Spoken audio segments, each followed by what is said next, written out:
It's just Yuri, and I'm going for a drive.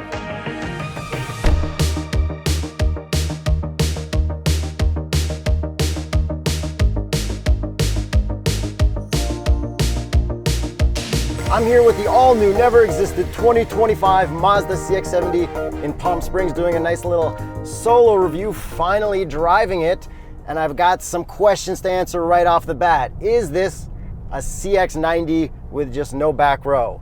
Yes, kind of. They did change a few things. We got different front bumpers, rear bumpers, a towing mode, Amazon Alexa, and some cool storage in the back that you wouldn't have with the third row.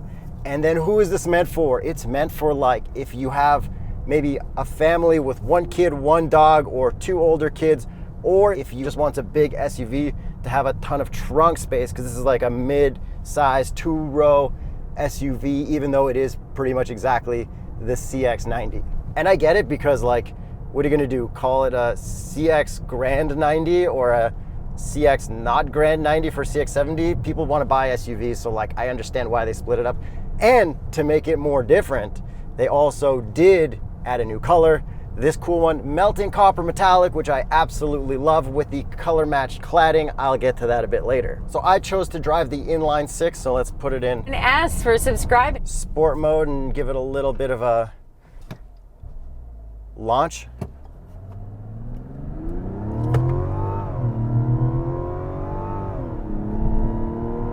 It's pretty all right powered, nothing like too crazy.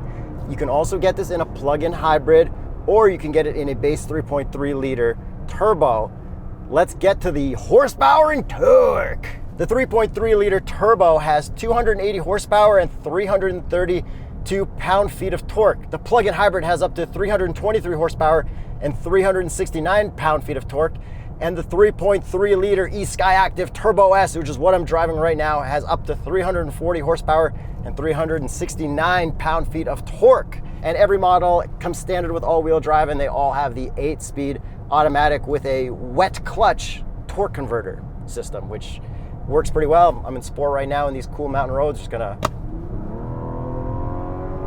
floor it. It picks up pretty quick. This one has normal, sport, and off-road. There's also a towing mode in certain versions with some dealer stuff. So you might remember from the CX-90 Inline 6 that we had a little bit of, like, discomfort with the transmission tuning. Like, it didn't feel perfect. I spoke to the Mazda people. They've been working on updates and tuning the transmission ever since all those reviews came out. And I have good news. Nothing feels weird about this anymore. They put in software updates, so all the CX-70s that are being sold, and I believe the CX-90s that are coming out now, have this update where nothing feels weird anymore. Like, I'll slow down, I'll floor it. If I come to a full stop and get back on the gas, it doesn't act weird or anything like it did before, so that's awesome. And if you have a CX-90 already, I think you'll be able to go to the dealership soon and have them plug in and do a proper software update to make your transmission better. And as smooth as this power is from the Inline 6,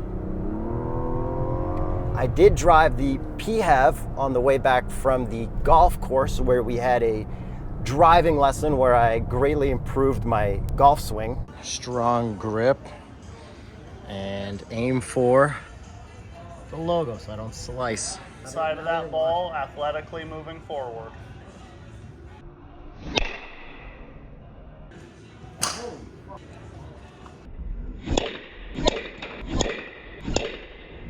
I kind of like the plug-in hybrid power more. It felt like a little smoother of a ride. I don't know. I like that you can be in electric as well a lot of the time. It's got a 17.8 kilowatt hour battery and lets you do up to 42 kilometers of all electric driving. And I feel like that's still the better powertrain, or more pleasurable to drive just for normal everyday driving. But here's where the but happens. I love this color. Melting copper metallic. I needed to drive this one for the review. In the United States, you cannot get color matched cladding with the plug-in hybrid. In Canada, you can with the higher trim. So that's why I drove the Inline 6, because as much as I like the plug-in hybrid, I love the color matched cladding. Now, why doesn't USA have that? That's just one of those things. They didn't think those were the options people needed. If you guys complain enough about it, and I think you can, you can get the color match cladding in the plug-in hybrid for next year. So make sure you let Mazda know that's what you want. And don't worry, I have some complaints about Canada too, mostly with interior exterior color combos coming up. And then continuing with the looks, how does this look different than a CX-90? They look very similar. Here's how you can tell. The front bumper and the side, we've got blacked out chrome instead of chrome, which I guess is a little more sporty. I think it looks cooler. We have a different grille. And then the most noticeable thing in the rear and in the front, the little like corners of the bumpers where like there's fake air dams or fake vents, that looks different than a CX-90. In the back, we also have a line across it there too. And then on the inline 6 at the bottom of the bumper, it'll be color matched, where on the plug-in hybrids, it'll be silver. And that's the best way that you can tell. And I think the spoiler on this is also black, not color matched. But then back to the cladding, all inline 6 cylinders get color matched in Canada and USA. Let me know in the comments below, what do you like more, color match cladding or non-color match cladding? Palm Springs, California. Because I feel like the color match cladding looks good. Like my CX-5 doesn't have color matched, and now the new CX-5s have color matched, and I'm kind of like jealous. Like, I like it. It just looks so good. Then these wheels, nothing special about any of the wheels as far as I'm concerned. They're all just all right, normal wheels, nothing crazy, but they look fine. And the Continental recommended tire for a Mazda CX-70 would be the Cross Contact LX Sport. I actually have the Cross Contact LX25 on my personal Mazda CX-5. And right now, there's a promotion going on with Continental Tire. Check out the link below. They've got Visa gift cards that you can get when purchasing a new set of tires. Okay, and then different stuff on the inside. We now have Amazon Alexa built into the CX-70. All right, it just popped up. Play Sirius XM channel 79. Sirius XM is not supported on this device. So here's where my problem is. I'm not going to use to control my house or anything. I mean, maybe if I lived with a car, I would. But I just wanted to do normal car stuff. I can voice command the normal Mazda computer to get me to play Sirius XM 79, which is the Beach Boys channel. This does have tune mix, it does rewind, awesome infotainment. But to do that, I have to sign out of Alexa, so then Alexa's kind of pointless. I told the Mazda people, so hopefully there's a workaround. Say a command. Play Sirius XM 90s on 9. Tuning to 90s on 9. Because if you long press the button, then it just goes to your CarPlay, which this does have wired or wireless and Android Auto. And the best part is you can now touch your Mazda infotainment screen to control only CarPlay and Android Auto. You can now use it to control anything else. Like I can't click right now for these built-in maps. But I feel like that's fine, because the main thing you want to do is like when there's a call, just quickly click answer instead of using your rotary dial, which I love, which is awesome. I've been using this to navigate around Palm Springs.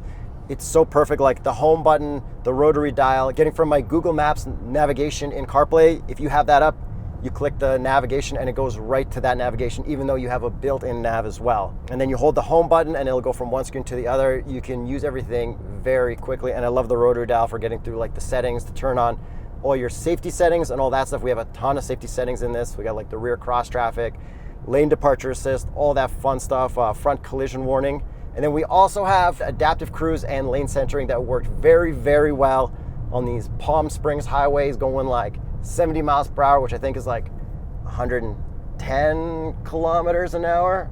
Not really sure, but it worked really well. Didn't bug me too much. Obviously, I got to put my hand on the wheel, but it's a reasonable amount of having you put your hands back on the wheel. And which brings me back to something I do want to complain about this gauge cluster and stuff. We do have a full digital gauge cluster.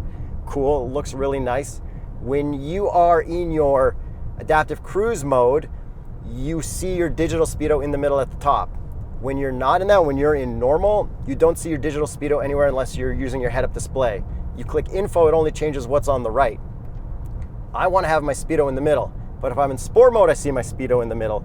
Or if I'm in, I can activate the cruise mode to always be up and have the speedo in the middle, but then it looks different. I just want an option where it's in the middle. But the PHEV lets you have the speed in the middle all the time, maybe because it can drive electric. It's just weird. It's a weird thing that I want them to add. Some people don't want to use their head-up display. Some people have polarized glasses and they just like looking at the digital speed. You know what I mean? But like my Mazda CX-5 at home, we do have a red line on the speedometer that'll tell you what the speed limit is on the road, reading the signs. so you know you're not speeding if you like zone out and don't catch what the speed limit of the road you're on is, which I think is good, especially if you just want to drive slow, take it easy, and make sure you don't speed or get a ticket from the California Highway Patrol or whatever's patrolling Palm Springs. So that launch I did was kind of weak. Let's turn traction off, do a full brake boost.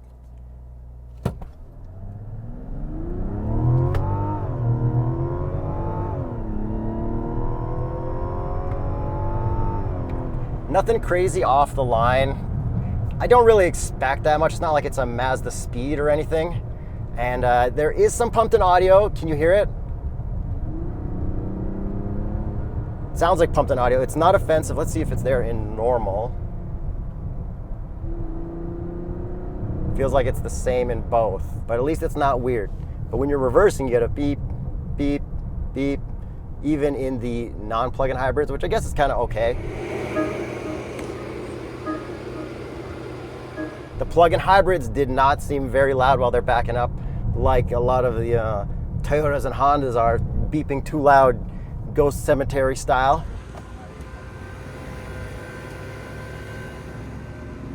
And we should probably listen to it from the outside.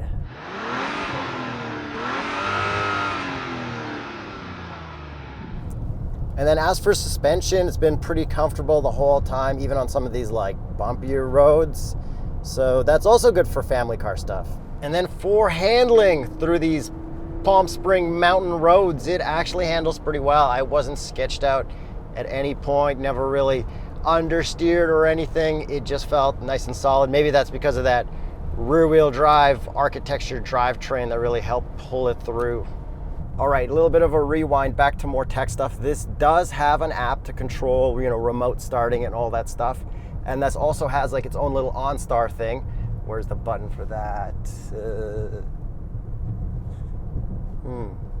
Maybe it's not this one, but I feel like there is a new OnStar, which also has a stolen vehicle assistant, which is pretty cool. It'll help you locate your vehicle. I'm not sure if the Toronto police will do anything to help recover it, as we know from the news. They were able to steal it back after they say police never showed up to the location where they tracked it down. But what's good about Mazdas is they seem to not be targeted as much as Toyotas and Hondas. So if you're looking for a car and you live in Toronto and you have to park it on your driveway, this might be a better choice. And then with this infotainment, we have full climate control, hard buttons down at the bottom.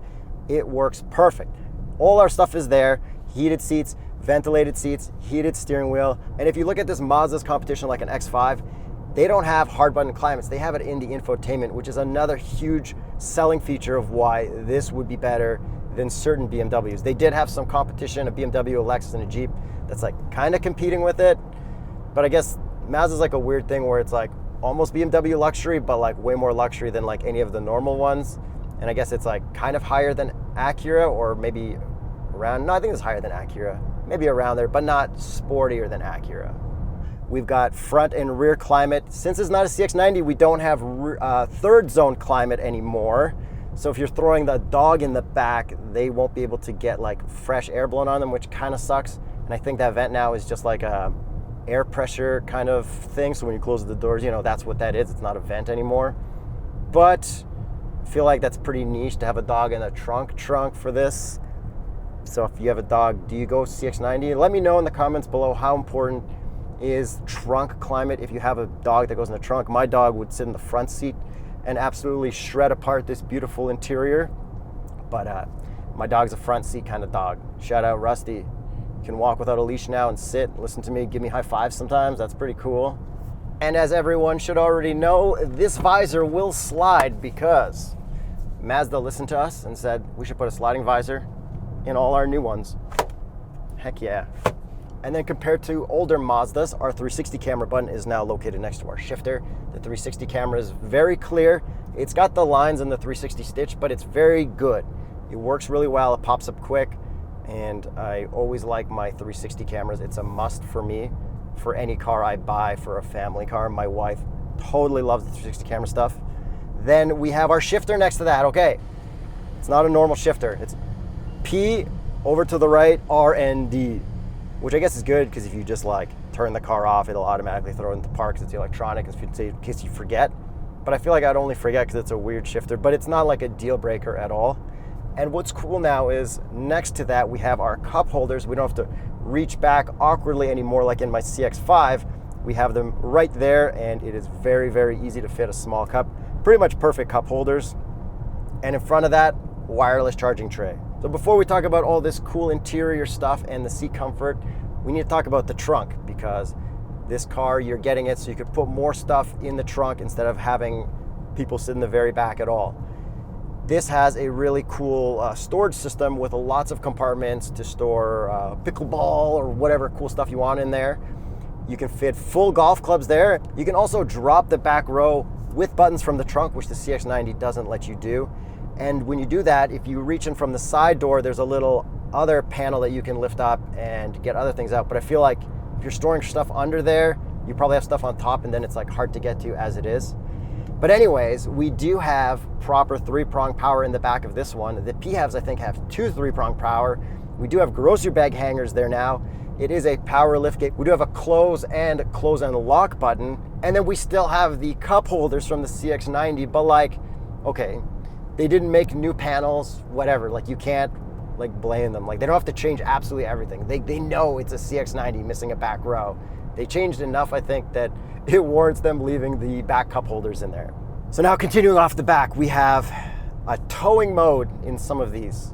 We can tow up to 5,000 pounds if we have the inline 6, the big wheels, or in the PHEV if you have the big wheels and the towing package from the dealership, which adds a bigger transmission cooler. It does have a cool towing backup assist that they're very proud of, pretty much just a camera that's warped properly enough so you can back up and absolutely nail it. And then they were very proud that the drive modes of this does lock the front and rear better when you're in the towing mode, so you have more stability at higher speeds, and then opens it up more when you're lower speeds, so it's easier to turn and stuff. So it's cool that they thought about a lot of that stuff for towing now. I guess this is one of the first things that has that towing mode, which is going to, I guess, roll out to probably CX-90s and stuff like that too. So back to this interior, I did mention that there's a couple things Canada is doing wrong with their specs. So as we're checking out the interior exterior specs for the American units, hit up tsb.truecar.com to see how you can spec yours out if you're American, and how the dealers have spec'd theirs out so far. This has this cool tan interior with like this nice fabric on the dash, which we touch way too much because it's just so cool. It feels so luxurious looking at it. You cannot get this interior matched with this melting copper metallic in Canada.